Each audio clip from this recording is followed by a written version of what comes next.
ये सब चोरी चोरी हो जाएगा। गवर्नमेंट की है।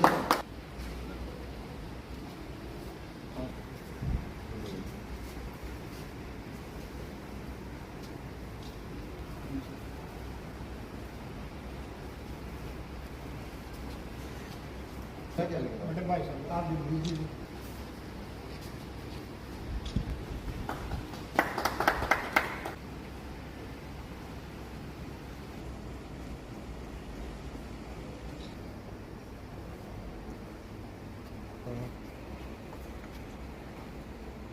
हमारा जो मैड क्षत्रिय समाज है, जो अखिल भारतीय स्तर पर है, उसका मैं राष्ट्रीय कोषाध्यक्ष होने के नाते आज जगदीश जी सहदेव कठुआ के निमंत्रण पर आया हूँ।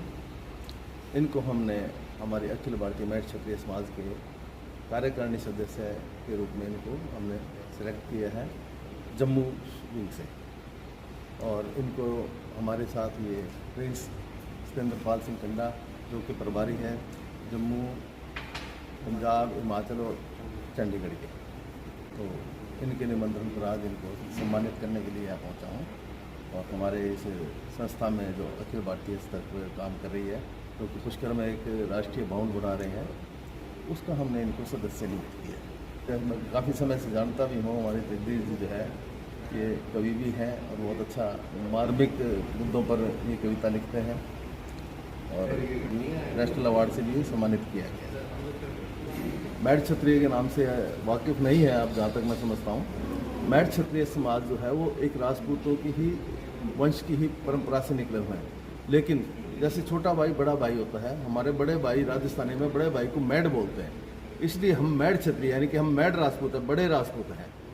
और हमारे आदि गुरु महाराजा अजमेर जी हुए हैं, जो कि महाभारत काल से भी 30 पीढ़ियाँ पहले हुए हैं, और जिन्होंने हमें इस कार्य को सिखाने के लिए दक्षता दी, हमें पारंगत किया स्वर्ण आभूषण और रजत आभूषण में। इसलिए हमारे आदि गुरु कुल गुरु महाराजा अजमेर जी हैं, जिन्होंने महाराजा अजमेर जी वो जो अजमेर शहर है जिन्होंने बसाया था। आज इतिहास में भ्रांति फैल गई है, कोई कुछ ही कहे कोई कुछ ही कहे, हकीकत में महाराजा अजमेर जी द्वारा अजमेर शहर बसाया गया था। उसके बिल्कुल बगल में पुष्कर 12 किलोमीटर दूर पर हम हमारा राष्ट्रीय भवन अजमेर जी भवन बना रहे हैं।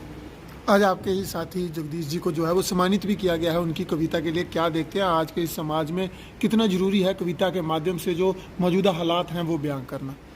बिल्कुल आपने सही सवाल किया है। कविता एक सबसे सरल रास्ता है किसी के दिमाग में कोई बात को भावनात्मक रूप से प्रिंट करने का, और कविता को जब संगीत के साथ जोड़ दिया जाता है तो उसका असर दुगना हो जाता है। तो मान लीजिए कि मैं कविता सुनता हूँ, वो कभी नहीं है, कविता के साथ संगीत के साथ वो कविता हमारे पास तकरीबन हफ्ते में 5 दिन आती है। हम बड़े खुश होते हैं और बहुत अच्छा संदेश अपने इस कविता के माध्यम से देते हैं। जी सर, बताएं, आपको अवार्ड दिया गया आपकी कवित्री के लिए। सहदेव है और कठुआ में तकरीबन सभी जानते भी हैं। तो जैसा हमारे भाई साहब ने बोला है कि मेरे को नेशनल अवार्ड से इन्होंने सम्मानित किया है, उसके लिए मैं तो बड़ा आभारी हूँ। तो ये बड़ी देर का सिलसिला है जो चल रहा है, धीरे धीरे चल रहा था मेरा लिखने का। तो क्या होता है, वो किसी की नज़र कब कहाँ पड़ जाए वो तो समय पे आके ही वो चीज़ दिखती है। ये बड़ी देर से मैं महसूस कर रहा था, इनकी नज़र में तो था मैं, लेकिन अब आके इन्होंने खुद आके यहाँ हमारे घर आके इन्होंने जो ये इतना बड़ा कार्य किया है, मैं इनका क्या दिल से आभारी हूँ। कविता के बारे में कुछ बताएं, आगे किस तरह की कविता आने वाली है, क्योंकि लोग उत्सुक रहते हैं कुछ ऐसी कविताएं जो समाज के साथ जुड़ी हों, गरीब वर्ग के साथ जुड़ी हों। हाँ, आपने बड़ा अच्छा बोला है। लेकिन एक कवि से अगर आप पूछें कि आने वाली कविता के बारे में आप बताओ, वो मैं नहीं बताऊंगा, वो टाइम बताएगा। जैसे पीछे कोरोना काल गया है जी, मैंने मतलब कई सारी पोइम जो है वो कोरोना पे लिखी है, जिनको मतलब बच्चों ने भी सुना है। बच्चों के लिए मैं अलग लिखता हूँ और बाकी हमारे अपने बड़े भाई साहब के लिए अलग से लिखता हूँ। मतलब वो टाइम जैसा आएगा, अब देखो जंग चल रही है यूक्रेन की, रशिया की, इस पर भी मैं लिख रहा हूँ, बहुत सारी निकल गई हैं। और आने वाले टाइम में अगर ये जंग नहीं रुकती है तो फिर मेरे को वो कलम अपनी जो है वो घिसानी ही पड़ेगी।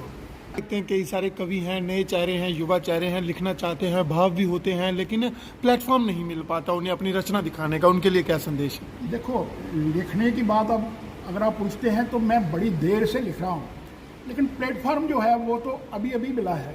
माध्यम क्या है, व्हाट्सएप हो गया या दूसरा तीसरा। पहले क्या था, हम लोग लिखते थे, वो हमारी कापियों में ही दबा रहता था जी, ठीक है, उसको कीड़ा ही खा जाता था। लेकिन आज क्या है, चलो मेरे में थोड़ा सा परमात्मा ने, माता रानी ने एक टैलेंट दिया है कि मैं बोलता हूँ, अपनी पोइम को बोल के सुनाता हूँ। और वो व्हाट्सएप जो है वो बड़ा अच्छा है। यहाँ अभी क्लिक किया तो वह हिसार चला गया, दिल्ली ये हिसार से है, मतलब दूर दूर तक ये जी, चीज़ें एक क्लिक करने से चली जाती है। Thank you sir. ओके।